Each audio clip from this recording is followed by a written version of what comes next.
Hi. ഇന്ന് നമുക്ക് back ഔട്ടും ബാക്കപ്പും തമ്മിലുള്ള ഡിഫറൻസ് ഒന്ന് നോക്കാം. ഈ ബാക്കപ്പ് മിക്കവാറും ഈ ടെക്നിക്കൽ ഫീൽഡിലൊക്കെ വർക്ക് ചെയ്യുന്നവർ ഒരുപാട് കേട്ടിട്ടുണ്ടാവും. അതായത് you need to back up the files. ചിലപ്പോൾ മാനേജേഴ്സൊക്കെ പറയും you need to back up the files. ആ ഫയലൊക്കെ ഒന്ന് ബാക്കപ്പ് ചെയ്ത് വെക്കണം, പിന്നീട് ആവശ്യം വരുമ്പോൾ എടുക്കാനുള്ളതാണ്. ഓക്കെ, അതാണ് ബാക്കപ്പ്, സൂക്ഷിച്ച് വെക്കുക എന്നുള്ളൊരു മീനിങ് വരും. ഇനി ബാക്ക് ഔട്ട് ഉപയോഗിക്കുന്ന ഇപ്പോൾ ഒരു ഈവൻറ്റ് ഞാൻ പറയാം. ഒരു 5 ഫ്രണ്ട്സ് കൂടി ഒരു ട്രിപ്പൊക്കെ പോകാൻ തീരുമാനിച്ചു. അപ്പോൾ ഓൾറെഡി പ്ലാനൊക്കെ ചെയ്തു.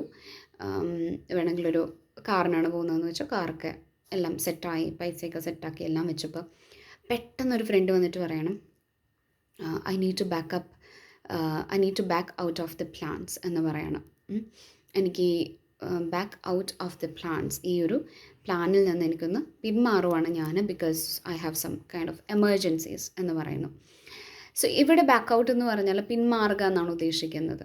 അതായത് നമ്മൾ ഓൾറെഡി ഒരാൾ ചെയ്യാവുന്ന ഏറ്റൊരു കാര്യം അതിൽ നിന്ന് എന്തെങ്കിലും ഒരു റീസൺ കൊണ്ട് മാറുന്നു. അപ്പം റീസൺ എന്ന് പറഞ്ഞാൽ ചിലപ്പോൾ ഇൻട്രസ്റ്റ് ഇല്ലായ്മ എന്ത് വേണമെങ്കിലും ആവാട്ടോ. അപ്പോൾ back out of this plan, back out, പിന്മാറുക എന്നാണ് ഉദ്ദേശിക്കുന്നത്. അപ്പോൾ നമ്മൾ തിരിച്ച് പറയാം, you can back out now because we have already booked everything. So നിനക്ക് ബാക്ക് ഔട്ട് ചെയ്യാനായിട്ട് പറ്റില്ല എന്ന് നമ്മൾ പറയുന്നു.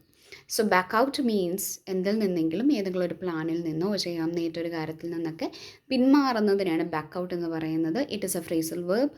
ബാക്കപ്പും അങ്ങനെ തന്നെ ഒരു ഫ്രേസൽ വേർബാണ്. നമ്മൾ എന്തെങ്കിലും ഒന്ന് സൂക്ഷിച്ച് വെക്കണം എന്നുള്ളതിന് പറയാൻ വേണ്ടിയിട്ട് ഉപയോഗിക്കുന്നതാണ്. ഓക്കെ.